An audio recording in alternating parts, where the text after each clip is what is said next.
Right, morning everyone. So I am Phil Breen. I work for DVSA. I get lucky enough to work for Caroline. She's not as scary to me as she probably is to the non-compliant operators. So yeah, I've been with DVSA for a little over 19 years now, and I want to talk to you a bit about earned recognition, but also how that feeds into wider enforcement and just pick up on some of the points that Caroline's already raised. I'm conscious of time, so I will try my best to stick to it. So I want to kick off with a quote from an earned recognition operator. Leslie at FreightLink. So she was asked about why earned recognition was the right thing for her business, and she very much viewed it as giving DVSA more resource, freeing up some of our time so that we can focus on the serious and serially non-compliant, or she can be a little bit less PC than me and say the cowboys, the wrong uns, however you want to refer to them. So what does that look like? What does non-compliance look like? Now, we work in quite a compliant industry, don't we? Can't be people out there getting it too wrong. Here are some examples of what we see at the roadside, what we've seen when we've gone in and investigated, but also vehicles that are presented to us at test. So just think about that for a moment, the mindset. So it's one thing if you think, oh, I think I'm going to get away with that. I won't get caught by DVSA, I won't be stopped. There's probably a different mindset there when you actually turn up to one of our test stations and decide to present a vehicle in one of these states. And the first example that I will give you is a vehicle coming for test, and that is a Coke can that you see taped to an exhaust pipe. It didn't pass its MOT, I should say. You'll be pleased to know. It's not just because it's a Coke can.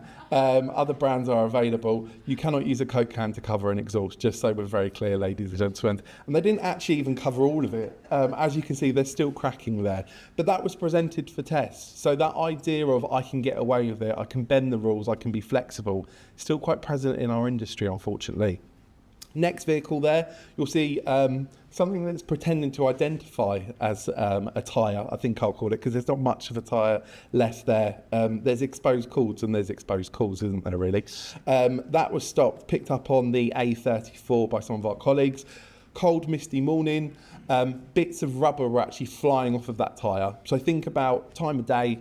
You've got rush hour, people getting to work, people taking their kids to school. Are they as concentrating on the road as they should be? Maybe not. If that comes flying at you, debris, what are you going to do? So we pulled that over and the relevant enforcement action was taken. Now that next vehicle that you'll see, that's actually a flatbed, and that is a piece of equipment attached to it. That's actually part of a car transporter unit. That's not part of the main vehicle. That's meant to be secured down. What they did secure it down with, there is a couple of straps on there, but mainly it was being held down by the plastic tape. Sometimes you'll see it for cording off a bit of spilled water or something like that. Not designed to hold down heavy machinery, especially when you're going down the motorway. That was literally flapping up and down and smashing against the flatbed. That was luckily stopped by some of our enforcement teams, and that was a case of that would have come off. It wasn't a case of if or could. It was a question of when. If that comes hurtling at you down a motorway, what's the outcome going to be? It's not a good one, is it? Just to add insult to industry as well, it wasn't a quiet day on the roads, never is on any of the motorways nowadays, but certainly not over the Easter bank holiday weekend. And on that, I think probably pushing on some of the points that were raised already by some of the speakers, people get into their friends, their families over Easter, aren't they? People that maybe don't drive on the motorway on a regular basis or don't go much further than, say, the local shop, school or local work. So they're not thinking about that, are they? They're thinking about getting to their family. The kids are screaming in the back, oh, did I pick up that Easter egg? Did I get this? Their reaction times may be slow. So think about what that impact could have had on the road on that day. Now, bottom picture there, they are joint. You can see an examiner standing on what probably looks like a local recycling centre or a waste or dump site. That's not actually, that's Greenbelt land. That represents 40,000 tonnes worth of illegally dumped waste on Greenbelt land. The vehicles that are crushed next to it are the vehicles that are responsible for that. Now, one thing that non-compliant operators all have in common, as well as not worrying about the regulations, is they're not out on a jolly. They haven't decided just to go on the roads and go for a drive. Someone has employed them. Someone has paid them to do work. Someone has given them a contract. Think about your own vehicles, of course, but also think about who are you working with? Who are you giving business to? Because non-compliance only exists because it's profitable to do so. And every time that you give a contract to a non-compliant operator, unfortunately, we're contributing to it. So just think about who you're using your supply chain. Those vehicles were actually impounded, then they were crushed. They were in such a poor, unroadworthy condition. Action was taken to crush them. They wouldn't have been able to be roadworthy again. And that operator was prosecuted. Over 40 defects were found on those handful of vehicles there. But we see more of it as well. So scaffold vehicle here that you can see in picture 1. Now, I know the clocks are about to go back, aren't they? Winter is approaching, unfortunately, ladies and gents. People lose track of time, don't they? So you may be forgiven if you haven't downloaded a tachograph within the regulated time, but that tachograph hadn't been downloaded in 1,041 days. So I think we're stretching it. Also as well, no calibration on that vehicle since 2020. MOT expired, 3 years out of date. And also the driver was also unable to clarify last time they took a rest period or how long they'd been on duty for. So it wasn't a great day for that driver. Additionally, tyre had a cut on it. Vehicle was overloaded as well, so we took the relevant action against them. Next vehicle that you can see there in picture 2 that's loaded, they have used some strapping, so credit where credit is due. But unfortunately, they didn't decide to load it correctly, so poor load security was found on that. 3 tyres, so they made the effort with the 1, were below the legal limit. There was also leaf springs had been displaced, no MOT and no insurance. So these are things that we see on the daily, both at the roadside when we do our investigations and, like I say, presented for test. But also I wanted to touch on a little bit about festivals. So we went to Glastonbury this year, not to see any acts unfortunately, to go look at some coaches and some minibuses. And it was quite alarming actually what we found within one day. So in one day alone, we found 26 level 4 and 5 offences. That's the highest ranking offence that we can find. And they were a plethora. No or incorrect driving licence, no CPC qualification, no MOTs on vehicles, no tax, no operator licence, and the list were, and these are all defects on vehicles that people are using to go to festivals. They were all at Glastonbury, found them on one day. On top of that as well, we found tyre issues, we found no brakes, we found, like I said, vehicles out of MOT.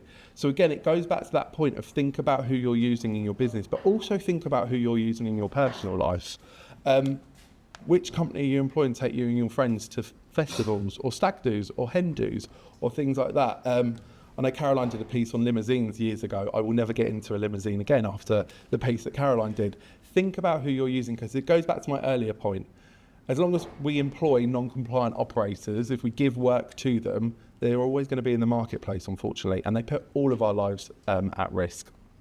So I know Caroline touched on this briefly, but I just wanted to give a little bit more information here. This is all on the new PSV AR regulation. So DVSA has published some new guidance in May of this year. So do go to our website. Those leaflets that Caroline did mention, we do have some at our stand on the back there, alongside obviously some recognition leaflets, and a couple of my team have been very nice and given them a day out. So do please come and speak to them so they can make it worthwhile.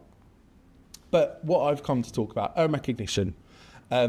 It's all about recognising the compliant in our industry. For a long time, DVSA were asked, what does good look like? And I think we probably had that image a little while ago of, you know, the scary bloke from the ministry, not me, of course, but the scary bloke from the ministry turning up, and you just pick on us. You're there to find fault, aren't you? But hopefully through the new enforcement strategy, Enable, Prevent and Respond that Caroline spoke about, you can see actually education and supporting the compliant end of this industry, being more customer-led, is at the forefront of what DVSA are doing. And earned recognition is certainly the flagship in that. It's an example of what good looks like. So we've got industry-leading audit standards there, ensuring that compliance is in place, not only for your vehicles, but for your drivers. For us, it's really important that the culture of road safety is in our earned recognition operators, and I truly believe that it is. So we've got an audit standard. It can appear like War and Peace, I'll be honest with you, but it's not. It's all built around your operator license obligations. In fact, in earned recognition, the bulk of it is just what you should be doing anyway as a compliant operator, day in, day out. So it's making sure that you adhere to all the things that you can see there on the screen. Hopefully everyone can see it. But it's your operator license obligations. It's making sure that your transport manager or responsible person is doing what they should be doing. that your vehicle standards are there, that your driver's hours legislation is being adapted and adhered to, that there's operational management, that security requirements are being adhered to, so that's vehicles not being used as weapons, counter-terrorism. The driver management is there. So actually, rather than, I remember my days as a traffic examiner going in and speaking to an operator, yeah, I do with my drivers, I give them disciplinary action.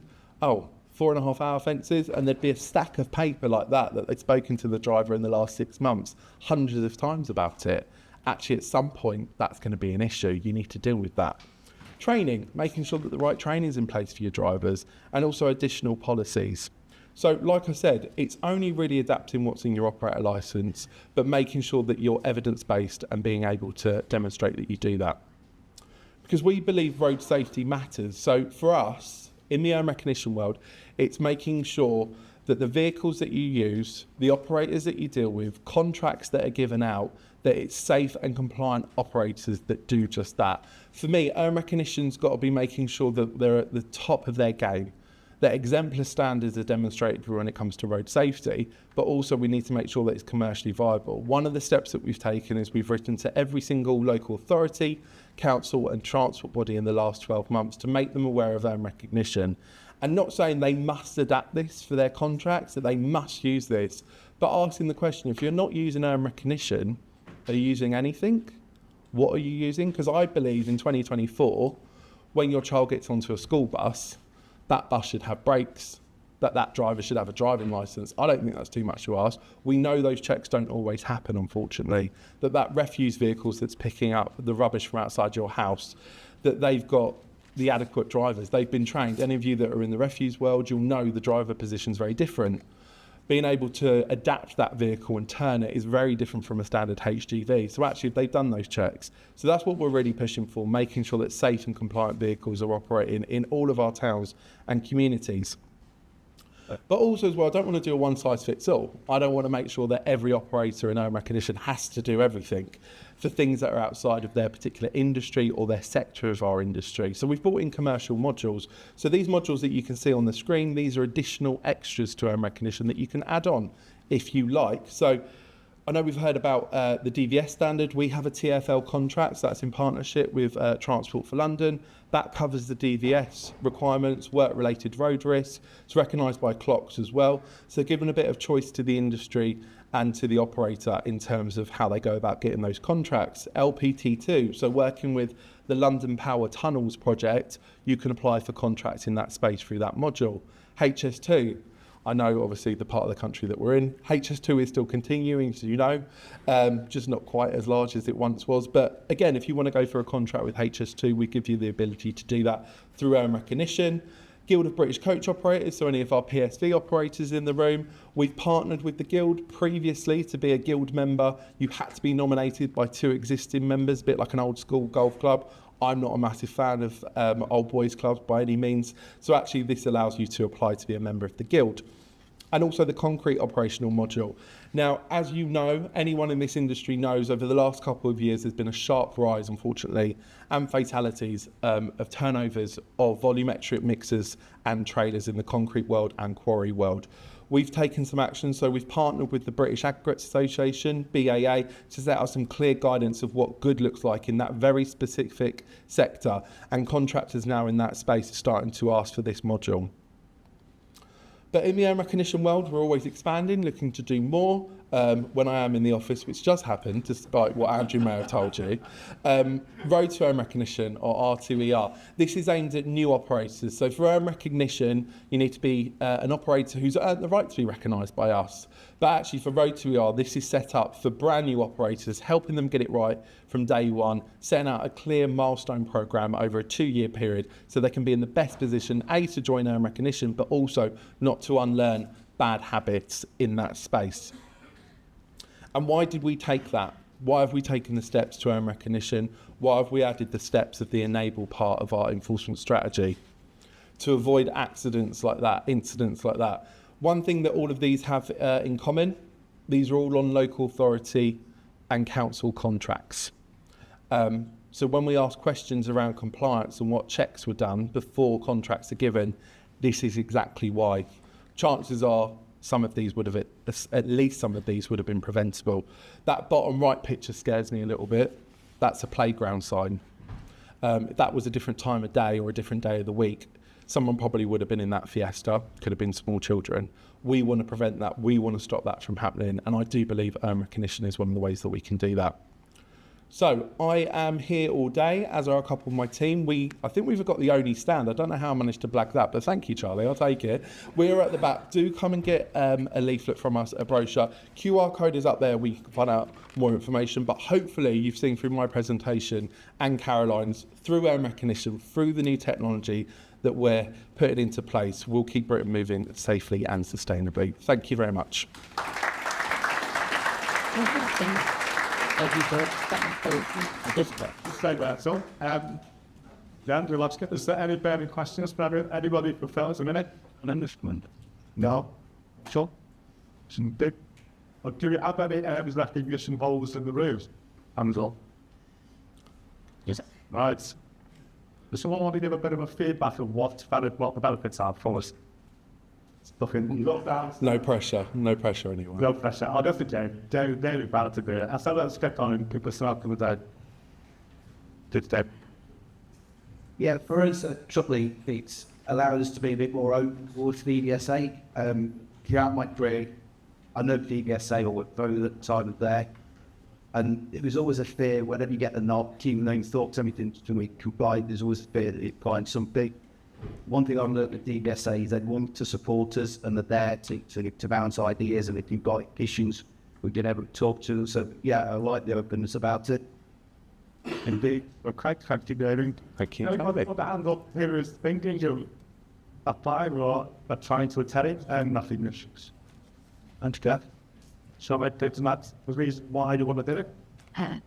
Tuesday. Okay. One of the things I think the other gentleman has mentioned is the fear that the industry have of DVSA. And I've noticed from my own staff that as soon as the highway agency or water or anyone turns up, they're suddenly going into a panic.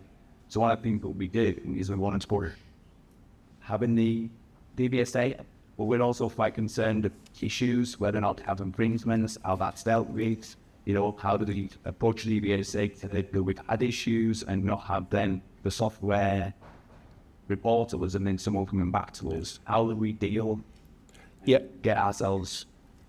Yeah, absolutely. And look, we get the fear. We're completely aware of it. And people in this industry have a very long memory, don't they? I appreciate all it takes is one stop that maybe wasn't the most pleasant encounter. It doesn't matter if it was 2 months ago or 25 years ago. It's fresh in everyone's mind. I still get comments from us being the vehicle inspectorate. Well, we haven't been the vehicle inspectorate since the 90s, but it still comes up. Earned recognition enables us to see your whole operation, not in a big brother way, but what it does allow us to do is look at the culture that I spoke about and see the difference between, is this the culture of non-compliance in your business, or is this a one-off, an isolated incident? Because I don't expect any operator to be perfect, because that's unrealistic. There is going to be the odd thing, there is going to be the odd infringement. So you're dealing with variables, you're dealing with drivers, vehicles, fitters, and everything else in between. But for us, it's making sure that the operator is aware of what's happened, why it's happened, and then work with us to make sure it doesn't happen again. Because if we can prevent something, that's always better than responding. It's a completely different relationship than what you see at the roadside, because when you're stopped at the roadside, that examiner has to deal with that one vehicle, that one driver, and what they see in front of them on that day. They don't have the added benefit that me and my team have seeing the overall operation. So it's kind of comparing apple and oranges to a degree. But I would say engage with us, speak to us, don't worry about any of the skeletons. We don't report that to wider DVSA. Any information that come into my team, we're interacting with operators, it stays within my team. We are there to help and get you to where you need to be, not to kind of take action and some scary bloke knocking on your door at all hours. We think that. I think the question was, the last time we spoke, I think we spoke at a conference a while ago, to mention that there would be some kind of benefit as well. Yeah. I can show whether or not we go do MOTs or because we searched and did. Yeah. So, is there anything still involved? So yeah, the heavy goods testing review's taken place. So this was for the benefit of the room. The heavy goods testing review took place to review testing standards in the United Kingdom and Great Britain, and also to see if there can be anything done differently. So the previous minister did say that any benefit in this space would be at recognition operators. That's very much what we're still working at. So both DFT and DVSA, we are reviewing what that could look like, where the evidence is, where the data is. Is there any chance of risk, if we do bring in any benefits? But any benefits in that space, they are being worked on, I can assure you, but I don't know if we've recently had a change of government and different ministers, so we've got to see what their appetite is like as well. But certainly that is ongoing, and I'm very confident there will be a benefit in that space. Whether or not that be self-testing, biannual MOTs, no MOTs, I don't know at this stage, because everything's on the table and there'll be a lot of people making decisions on it. It's not just my call, unfortunately, if only. But work's certainly going on in that space still. Thank you very much. Martin, I don't know if you had sharing in that number, though. Maybe if I wore that shirt, Andrew, maybe they would be. One last quick question, please. Hi, Phil. Hi, Jane. I'm a great advocate of accreditation, independent auditing. I think it's got its place in the industry. I think what's really shocking about your presentation is how much risk there is in public sector supply chains, how much risk is in public sector contracts that are living probably the most vulnerable people, children. Absolutely. And that shocking stat you said there about Glastonbury, I'm assuming that was coaching. Yes. So it's what work are you doing, as DVSA doing to create some sort of standard with county councils, local authorities, public sector to ensure they've got the right procurement standard or the right, because health and safety is well documented in standard road in procurement sector or killer contracts, but road safety isn't. Yes. And I think we need some standard for everybody. It's, 30 seconds. Glenn, as you know, and everyone in this room will know, local authorities do vary greatly. We deal with some that they've got full transport sectors. Others, it's someone that was in charge of housing last week is now in charge of transport, and they don't really know what they're looking at, if we're honest.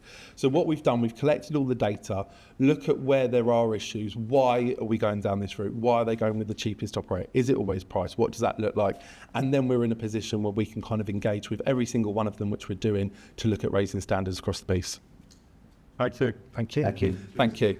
Bye.